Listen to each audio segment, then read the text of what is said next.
Hello, everyone. My project is entitled Giving Students a Voice, the Importance of Supporting Civic Engagement and Student Protest.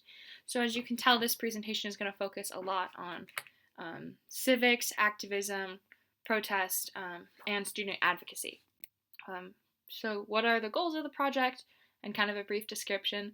So this is a professional development activity that's designed to help teachers or other people in the education field elevate student voices, and center the needs of students. And they'll do this by drawing on the history of student protest and engaging with what rights students have and also what rights teachers have. So some of the goals of this project are to allow teachers the space to reflect on the role of teacher and what it means to be an advocate for students. A second goal is to provide teachers with the historical precedent of student protest and what impacts these protests can have. And then finally, the third goal is to give the teachers the tools to support student desires and protests in a variety of ways. I think telling people to support protest isn't very helpful if you don't tell them how. So that's what this project is kind of focused on, is getting people to support their students and also teaching them some of the starter ways on how they can do that. So to begin, a quick synopsis of kind of my journey of discovering this project and getting to the ideas that I ended up settling on. In a lot of ways, I think this class has allowed myself and my classmates to realize how our education system has failed us. While I already knew of this failure to an extent, the more I learned in this class, the deeper I found this failure went. A common idea that got said in a lot of our recitations is that in many ways, we all feel betrayed by our previous teachers and our previous schools for not showing us the problems that are built into the foundation of our country and our school system. We were presented a sanitized version of America that didn't include a lot of the issues that we believe are important for educators to know, but also important for everyone to know. We really do wish we had gotten this experience outside of college because not everyone goes into college. So it is important for us to know, it is important for everybody to know these issues and not just rely on teacher education programs to teach them. So thinking about this betrayal and this kind of journey of my thought, it got me thinking about what would have lessened this betrayal that we felt. And I think the most obvious answer is honesty. We all would have appreciated more truths about the United States and the social issues that are present in the country. But honesty about these topics, as I'm sure we have all felt, can really lead to a lot of negative emotions like despair, anger, and many emotions that are difficult to handle if there isn't sustained support. Honesty without support, in a lot of ways, can be more harmful than ignorance. Thus, I wanted to design a plan that could provide support. So, not just encourage teachers to be honest, but encourage teachers to support their students once these injustices and once the difficult things have been revealed. So then I thought back to the podcast and the movie about the East LA walkouts. There were a lot of scenes depicting the ways in which teachers would actively work against the students and their goals. And it was very disheartening to watch because although the movie was fiction, it was based on real events. Real teachers actively tried to stop students from receiving a better education and tried to stop students from using their voices for change. While some of this was based in racism, there were a lot of other reasons that teachers do stop students from engaging in what they believe in. This then reminded me of modern day protests like March for Our Lives, and how the students were not listened to simply because they were young. They were discredited for their age, even though students are human beings with their own thoughts and feelings. At 16, 17 years old, they have strong opinions, and even kids who are as young as like 10, they know what's going on around them, and they have real supported opinions that are often disregarded due to their age. So ideally, all teachers should want the best for their students. So if students are crying out for changes, I believe teachers should support them.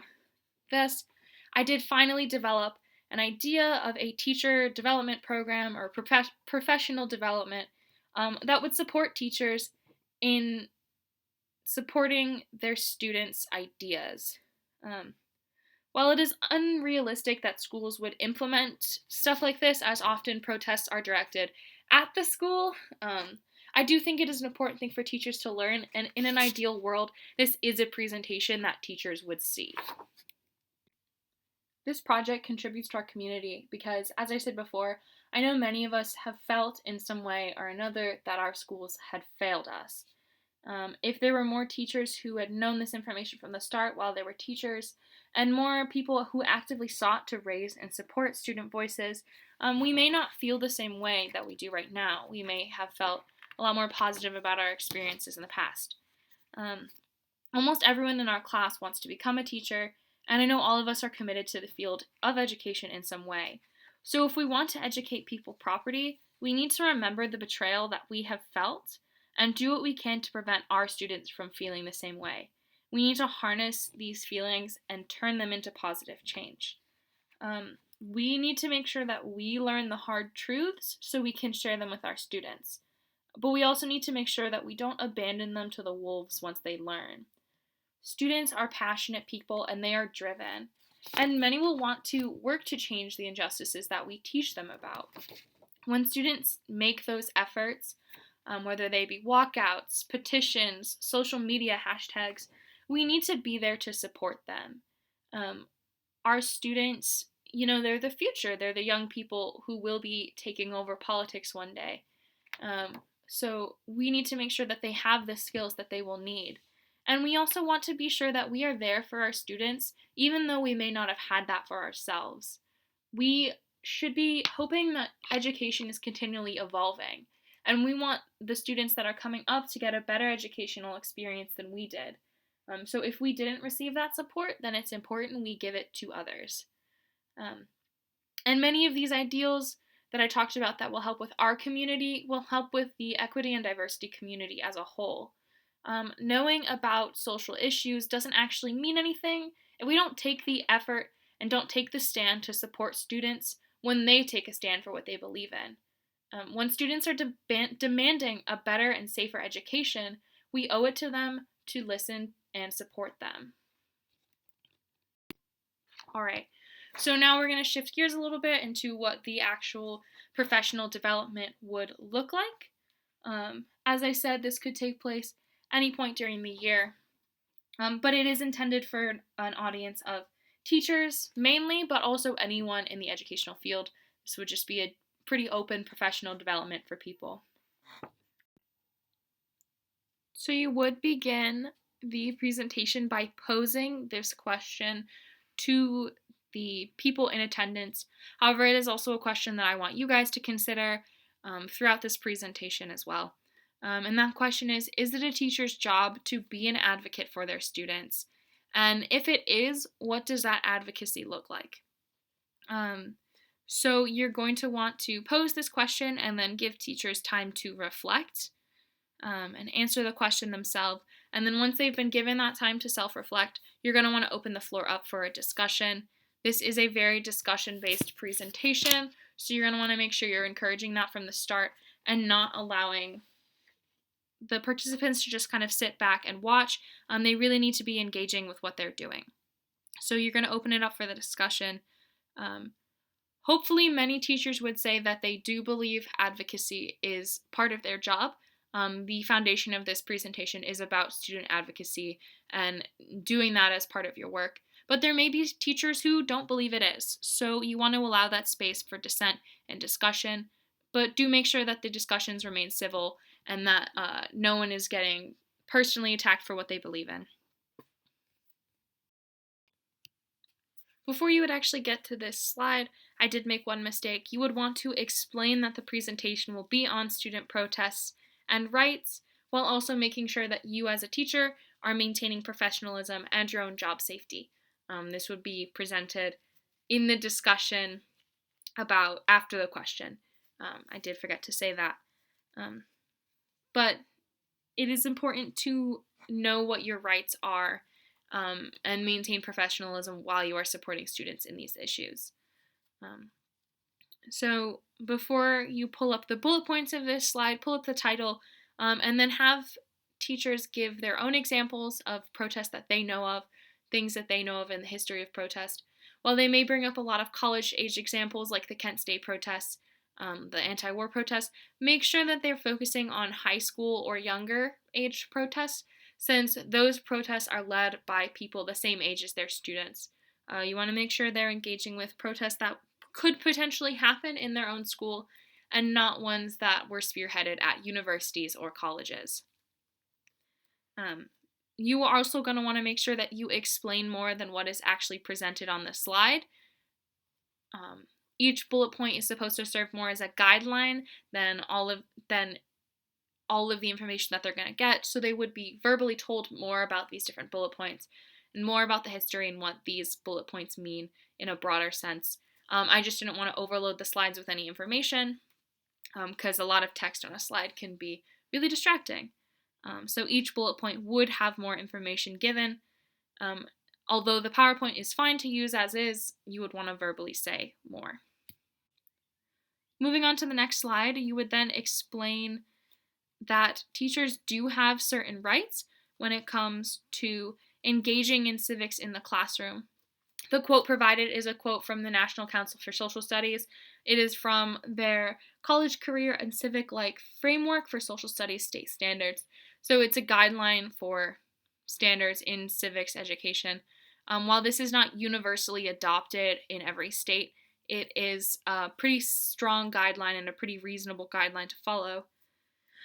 That says basically you should engage in civic engagement in your classroom and not just limit it to studying politics, but actually allow it to encompass participation in politics as well, which can include things like protest, organizing in the neighborhoods, volunteer work, things along those lines.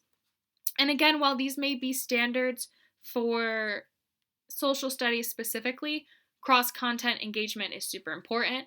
And hopefully the teachers would know that, but you should emphasize the importance of cross-content knowledge and that even math teachers or science teachers can include these elements of civic education in their classes, and that it is important to incorporate it in all content areas and not just civics. When you finish discussing the standard on the last slide, you're going to move on to this slide, and you're going to have participants brainstorm ideas about how they can support their students. This is something you guys can do as well. They're allowed to work alone or in small groups. It doesn't make much of a difference. Once they do have their ideas, though, you want to make sure you are having a big group discussion about it. Allow groups to voice their support of ideas proposed, challenge their effectiveness, anything that they really want. There isn't a direction this discussion has to go, but the idea is to get the participants thinking deeply about the ideas, engaging more in the subject. Once the discussion is finished, you are going to want to move on to this slide with your examples of things to do. Hopefully some of these points would have been brought up in the discussion, but if not, be sure to emphasize them. And again, allow the groups to expand on points that you give examples of the ideas that you're presenting, or even challenge the ideas that you've listed. The idea is to engage in discussion and to encourage deeper thinking, so you don't want them to just accept these points without doing deeper thoughts on them. And then you also want to make sure to emphasize this first point of knowing their rights. There are certain things teachers can do and certain things they can't do without facing repercussions, and it is very important that teachers know what those things are. Move on to this TED Talk by Elizabeth Robbins. This TED Talk is about a lot of the ideas that are presented in this presentation and the importance of engaging students in civics and teaching them how to do things. It talks in the beginning, much like I talked about, how our education system hasn't been the most effective for everybody. And even if you do have civic classes, you're not always taught how to engage civically. So it is an important TED Talk. Once you show it, have a brief discussion on it, have participants pull out some key ideas, things like that. And I actually recommend that you guys watch the TED Talk as well. It's really good. But I'm not going to play it for you because, it's like 10 to 15 minutes long, as most TED Talks are. So once you've shown this TED Talk, it's going to play. Once you finish this TED Talk, use it as a transition into this next slide of remembering student background and intersectionality. Um, the TED Talk itself actually does talk about the ways in which students of color or LGBT students face different challenges based on their identities and based on their backgrounds, and based on the intersections of their identities. So it is really important to remind teachers of the challenges that different students face. And one of the key points that you really want to make sure you emphasize is that protests by minority students are going to be risking more than protests by white students. They face more threats of police interference or potential violence, which could be seen in the East LA walkouts and can be seen in the engagement with things like the Black Lives Matter movement. So while you're teaching civics, that is something that you want to keep in mind always. But you also want to make sure you're considering other student identities and historical practices and injustices. So you really want to emphasize this and again explain more than what's actually put on this slide. The bullet points are just to serve as a visual guideline for your presenting and also for the teachers, but you're gonna want to explain more than what's here. And so then for our final slide, again, this is a question you should consider yourself. Where do I begin? Once you've learned all this stuff, where do you start? You're going to want to explain that it's going to be different for each person based on their background knowledge. But something that can provide a good starting point for everyone is filling out these 10 questions, the Are You a Changemaker questions, which kind of help you consider your own perspectives, your own history, and how you engage with it now and how you kind of want to do it in the future. So filling out these questions can serve as a good starting point to creating things like lesson plans and unit plans. Have them do these questions and then give people a chance to share if they want to, but don't require it, as a lot of these are a lot more personal and people may be uncomfortable sharing it as a whole group. But definitely extend the option for a discussion, but don't push it if the participants aren't feeling it. And then you're going to want to end the presentation by saying that everyone has the power to support their students. And no matter their previous experience, we all have the ability to learn and grow. So we all should be trying to learn and grow for our students. And then encourage them to take these lessons and apply them to their actual classes. This final slide is just my references. I hope you enjoyed the PowerPoint and thank you for watching.